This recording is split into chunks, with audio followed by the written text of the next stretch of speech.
দর্শক আমন্ত্রণ জানিয়ে শুরু করছি আজকের কালবেলা লিড নিউজ। আমাদের আজকের লিড নিউজের শিরোনাম নজিরবিহীন অনিয়মের নজির জনস্বাস্থ্যের প্রকল্পে। প্রতিবেদনটি করেছেন শেখ হারুন। আপনাদের সঙ্গে রয়েছি আমি মারিয়া বিনতে ইলিয়াস। এবার জানাবো বিস্তারিত।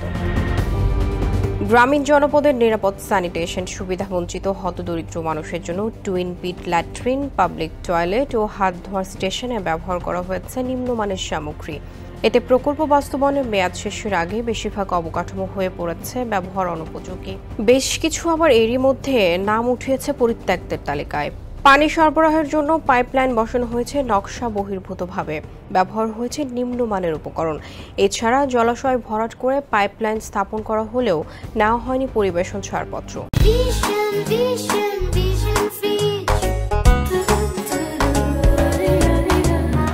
অন্যদিকে ঠিকাদারদের জমা দেওয়া বিল যাচাই বাছাই ছাড়াই পরিশোধ করা হয়েছে অর্থ। আর কাজের গুণগত মান তদারকে দায়িত্বপ্রাপ্তদের নেতিবাচক প্রতিবেদন তৈরিতে দেওয়া হয়েছে বাধা। তবে এসবেই শেষ নয়, এমন কোনো অনিয়ম নেই যা এই প্রকল্পে করা হয়নি। সব মিলিয়ে যেন নজিরবিহীন অনিয়মের নজির স্থাপন হয়েছে মানব সম্পদ উন্নয়নের গ্রামীণ পানি সরবরাহ, স্যানিটেশন ও স্বাস্থ্যবিধি শীর্ষক এই প্রকল্পে, যার আওতায় দেশের ৩০ জেলার মানব সম্পদ উন্নয়নের নামে নিম্নমানের কাজ করে বৈদেশিক ঋণের বিপুল অর্থ অপচয় প্রকৃতপক্ষে নিজেদের উন্নয়ন করেছেন প্রকল্প সংশ্লিষ্ট কর্মকর্তা ও কর্মচারী ও ঠিকাদাররা। খোদ পরিকল্পনা মন্ত্রণালয়ের বাস্তবায়ন পরিবীক্ষণ ও মূল্যায়ন বিভাগ IMED এক মূল্যায়ন প্রতিবেদনে বাস্তবায়নাধীন এ প্রকল্পের বিস্তর অনিয়ম, দুর্নীতি ও অপচয়ের চিত্র উঠে এসেছে। সুবিধাভোগীরা ঠিকমতো সেবা পাচ্ছেন কিনা তা দেখার জন্য সরজমিনে পরিদর্শন শেষে IMED সম্প্রতি এই প্রতিবেদনটি তৈরি করেছে। তাতেই উঠে এসেছে প্রকল্প বাস্তবায়নের নজিরবিহীন অনিয়মের এমন চিত্র। গ্রামীণ জনস্বাস্থ্য, পানি সরবরাহ, স্যানিটেশন ব্যবস্থার উন্নয়নে গ্রহণ করা হয়েছিল মানব সম্পদ উন্নয়নের গ্রামীণ পানি সরবরাহ, স্যানিটেশন ও স্বাস্থ্যবিধি শীর্ষক প্রকল্পটি। কোনো ধরনের সম্ভাব্যতার সমীক্ষা ছাড়াই ১,৮৮৩ কোটি টাকার এই প্রকল্প বাস্তবায়ন করছে স্থানীয় সরকার বিভাগের আওতাধীন জনস্বাস্থ্য প্রকৌশল অধিদপ্তর DPHE। প্রকল্পের মোট বরাদ্দের মধ্যে ১,৮৩১ কোটি ৭৬ লাখ টাকা এসেছে বৈদেশিক ঋণ হিসেবে, যার অর্থায়ন করেছে বিশ্বব্যাংক এবং Asian infrastructure investment bank AIIB। কিন্তু বাস্তবায়ন শেষ হওয়ার আগেই প্রকল্পটি অনিয়ম, ব্যর্থতা ও দুর্নীতির এক বড় উদাহরণে পরিণত হয়েছে। প্রকল্পটি দেশের ৩০টি জেলায় বাস্তবায়ন হচ্ছে, যার আওতায় গ্রামীণ এলাকার বাসাবাড়িতে পাইপলাইনের মাধ্যমে পানি সরবরাহ, স্বাস্থ্যসম্মত পাবলিক টয়লেট স্থাপন, কমিউনিটি ক্লিনিকের নতুন স্যানিটেশন ও হাইজিন সুবিধা, হাত ধোয়ার স্টেশন এবং হতদরিদ্র পরিবারের জন্য টুইন পিট ল্যাট্রিন নির্মাণ করার কথা। ২০২০ সালের ডিসেম্বর একনেক সভায় অনুমোদিত এই প্রকল্পের কাজ শুরু হয় পরের বছরের জানুয়ারিতে। বাস্তবায়নের মেয়াদ নির্ধারিত হয় ২০২৫ সালের ডিসেম্বর পর্যন্ত, অথচ গত এপ্রিল পর্যন্ত আর্থিক অগ্রগতি মাত্র ৪৬%, অর্থাৎ বাস্তবায়নের নির্ধারিত মেয়াদ শেষ হওয়ার পথে থাকলেও প্রকল্পটির প্রায় অর্ধেক কাজ এখনও বাকি রয়েছে। আর যেগুলো হয়েছে সেগুলোর বেশিরভাগই ত্রুটিপূর্ণ এবং নিম্নমানের। কাজ যেভাবে এগিয়েছে তাতে উন্নয়নের চেয়ে অপচয় ও দুর্নীতি বেশি নজরে পড়েছে। বাস্তবায়নের ৩ বছরে যেসব স্থাপনা হয়েছে তা ব্যবহার অযোগ্য, নিম্নমানের এবং এরই মধ্যে অনেক স্থাপনায় অকেজো পরিত্যক্ত হয়ে পড়ে আছে। IMEDর প্রতিবেদন পর্যালোচনায় দেখা গেছে অনেক জেলায় নির্মিত টয়লেটের টাইলস ভেঙে গেছে, নষ্ট হয়ে গেছে ফিটিংস, দরজার কাঠামো দুর্বল। দরিদ্রদের জন্য তৈরি টুইন পিট ল্যাট্রিনগুলোর খুবই নিম্নমানের কাঠ ব্যবহার করা হয়েছে। পরিত্যক্ত হয়ে পড়ে আছে হাত ধোয়া স্টেশনগুলো। কমিউনিটি ক্লিনিকের জন্য নির্মিত টয়লেটগুলো অনেক ক্ষেত্রে ক্লিনিক থেকে অনেক দূরে, কোথাও কোথাও আবার ডোবার পাশে নির্মাণ করায় বেশিরভাগ টয়লেট ব্যবহার করা যাচ্ছে না। দরপত্রে উল্লেখিত স্পেসিফিকেশন অনুযায়ী কোথাও বাসাবাড়িতে পানি সরবরাহের পাইপলাইন স্থাপন করা হয়নি। সাধারণত প্রকল্প শেষ হওয়ার পর এ ধরনের সমস্যা দেখা দেয়, কিন্তু DPHEর এই প্রকল্পের ক্ষেত্রে দেখা গেছে ভিন্ন চিত্র। চলমান থাকা অবস্থায় প্রকল্পের প্রধান অঙ্গগুলো পরিত্যক্ত এবং ব্যবহার অনুপযোগী হয়ে পড়েছে। প্রধান কার্যালয়ের ৭ জন অভিজ্ঞ পরামর্শকের পেছনে খরচ প্রায় ২৭ কোটি টাকা, কিন্তু কাজের অগ্রগতি, গুণগত মান এবং রক্ষণাবেক্ষণ সবই প্রশ্নবিদ্ধ। IMEDর প্রতিবেদনে বলা হয়েছে প্রকল্পটি ঠিক মতো বাস্তবায়িত হচ্ছে কিনা তা দেখভালে বছরে ৪টি করে PIC ও PSC সভা হওয়ার কথা, কিন্তু কোনো বছরই এই সভাগুলো ঠিকমতো হয়নি। সভাগুলো হলে এত অনিয়ম হতো না। আলোচ্য প্রকল্পে এ পর্যন্ত 2বার অডিট হয়েছে। তাতে বেশ কিছু অডিট আপত্তি উঠে এসেছে, যা এখনও নিষ্পন্ন হয়নি। সবচেয়ে গুরুতর অভিযোগ হল প্রকল্পটির কাজের গুণগত মান নিয়ে নেতিবাচক প্রতিবেদন তৈরিতে বাধা সৃষ্টি করা হয়েছে। খোঁজ নিয়ে জানা গেছে, কাজের গুণগত মান নিশ্চিতের দায়িত্বে থাকা জেলা সমন্বয়কারীরা ঠিকাদারদের কাজের অনিয়ম চিহ্নিত করে প্রতিবেদন জমা দেওয়ায় বিভিন্ন প্রতিবন্ধকতা তৈরির পাশাপাশি ভবিষ্যতে এ ধরনের প্রতিবেদন না করার জন্য নির্দেশনা দেওয়া হয়। এজন্য নেতিবাচক প্রতিবেদন তৈরি থেকে বিরত থেকেছেন সমন্বয়কারীরা। এমনকি জেলা পর্যায়ে সমন্বয়কারীদের টার্মস অফ প্রেফারেন্স অনুসারে ঠিকাদারদের বিল ভেরিফাই করার বিষয়ে উল্লেখ থাকলেও বাস্তবে তাদের সেই ক্ষমতা দেওয়া হয়নি।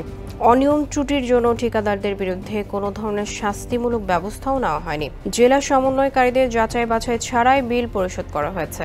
এ কারণে জেলা সমন্বয়কারীদের গুরুত্ব না দিয়ে ইচ্ছামতো অনিয়ম করেছেন ঠিকাদাররা। স্বয়ং প্রকল্প পরিচালক সহ প্রকল্প সংশ্লিষ্টরা এই অনিয়মের সহায়তা করেছেন বলে অভিযোগ পাওয়া গেছে। বাস্তবায়নাধীন প্রকল্পে এমন অনিয়মের বিষয়ে জানতে চাইলে প্রকল্প পরিচালক প্রকৌশলী মোহাম্মদ তবিবুর রহমান তালুকদার বলেন, আইএমইডির প্রতিবেদনে আংশিক তথ্য এসেছে, পুরো প্রকল্পের চিত্র উঠে আসেনি। যেসব জেলায় খারাপ কাজ হয়েছে তারা সেসব জেলায় পরিদর্শন করে প্রতিবেদন দিয়েছেন। প্রতিবেদনে যেভাবে অনিয়মের কথা বলা হয়েছে, বাস্তবে তাতে বেশি অনিয়ম হয়নি। সব জেলা পরিদর্শন করে প্রতিবেদন দিলে অনিয়মের হার এত বেশি হতো না। অনিয়মের সঙ্গে প্রকল্প পরিচালকের সম্পৃক্ততার অভিযোগ অস্বীকার করে তিনি বলেন, আমি নিজে কোনো অনিয়ম করিনি। আর এত বড় প্রকল্পের কাজ পিডির একার পক্ষে সব দেখভাল করা সম্ভব নয়। যথাযথভাবে কাজ করার জন্য আমি আমার সর্বোচ্চ চেষ্টা করে যাচ্ছি। আমার বিরুদ্ধে যে অভিযোগ তোলা হয়েছে তা সত্য নয়। আমি কাউকে নেতিবাচক প্রতিবেদন দিতে নিষেধ করিনি। তবে মূল্যায়ন প্রতিবেদন সংশ্লিষ্টদের ভাষ্য, প্রকল্প বাস্তবায়ন অনিয়মের পেছনে প্রকল্প পরিচালকেরই দায় বেশি। অনেক ক্ষেত্রে প্রকল্প পরিচালক জেনে শুনেই অনিয়ম করেছেন, নিয়ম কানুন মানেননি। পরিচালকই ঠিকাদারদের কাজের অনিয়ম নিয়ে নেতিবাচক প্রতিবেদন তৈরি না করতে জেলা সমন্বয়কারীদের নির্দেশনা দেন। চাকরি বাঁচানোর ভয়ে প্রকল্প পরিচালকের নির্দেশনা মেনে নেতিবাচক প্রতিবেদন দেওয়া বন্ধ করেন তারা। মূল্যায়ন প্রতিবেদন সংশ্লিষ্টরা আরও বলেন, প্রকল্প পরিচালকের সহায়তা ছাড়া ঠিকাদারদের পক্ষে এত বড় অনিয়ম করা সম্ভব নয়। অভিযোগ রয়েছে, অনিয়ম বন্ধ করার পরিবর্তে নেতিবাচক প্রতিবেদন আটকানোতেই প্রকল্প পরিচালকের বেশি মনোযোগ। অধীনদের নেতিবাচক প্রতিবেদন না করার নির্দেশনা দিয়েই থেমে থাকেননি তিনি। আইএমইডির মূল্যায়ন প্রতিবেদন যাতে নেতিবাচক না হয় সে চেষ্টাও করেছেন। মূল্যায়ন প্রতিবেদন তৈরির কাজের সঙ্গে সংশ্লিষ্টদের নেতিবাচক প্রতিবেদন না করার জন্য বিভিন্নভাবে ম্যানেজ করার চেষ্টা করেন প্রকল্প পরিচালক। এমনকি তার অনিয়মের চিত্র তুলে ধরে প্রতিবেদন প্রকাশ না করার জন্য বিভিন্ন মাধ্যমে প্রতিবেদককে অনুরোধ করেন প্রকল্প পরিচালক। আইএমইডির প্রতিবেদন অনুযায়ী অধিকাংশ জেলায় প্রকল্প বাস্তবায়নে অনিয়ম হয়েছে।